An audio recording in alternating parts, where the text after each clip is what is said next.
ఏ తప్పు తప్పని నువ్వు నాకు చెప్తున్నావా? అదే కదమ్మా పని జరిగిపోతే డబ్బులు ఆపుకోని నీ తప్పు కదా.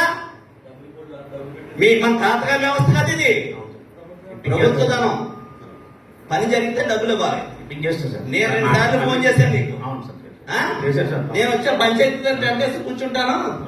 ₹1,00,000 విషయం కాదు ఇక్కడ. ఏమనుకుంటున్నారా మీరు? అసలు నాకు అర్థం కావట్లేదు. వ్యవస్థలు ఏ రకంగా పనిచేస్తున్నాయి ఈ ప్రభుత్వంలో అనేటువంటిది ఇది ఒక నిదర్శనం. ఈ వ్యవస్థలన్నీ సర్వనాశనం చేసేస్తారు అనేటువంటి చెప్పడానికి ఇది ఒక నిదర్శనం. ఏ విధంగా పనిచేస్తున్నాయి ఈ వ్యవస్థలో?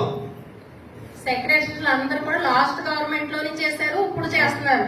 లాస్ట్ గవర్నమెంట్ లో మేము ఎవ్వరూ కూడా ఎవరు పని చేసిన ఎప్పుడన్నా ఏదన్నా పని ఆపంటం కానీ బిల్లు ఆపంటం కానీ ఎక్కడన్నా జరిగింది ఎప్పుడన్నానే?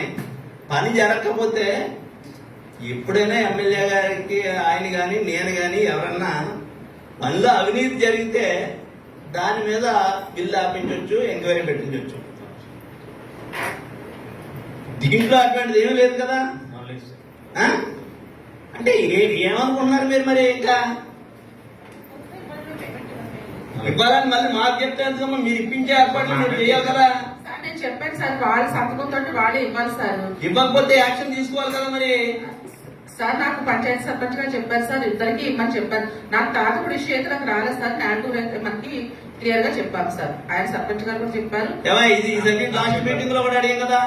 ఏం చేస్తున్నావు నువ్వు చెప్పిన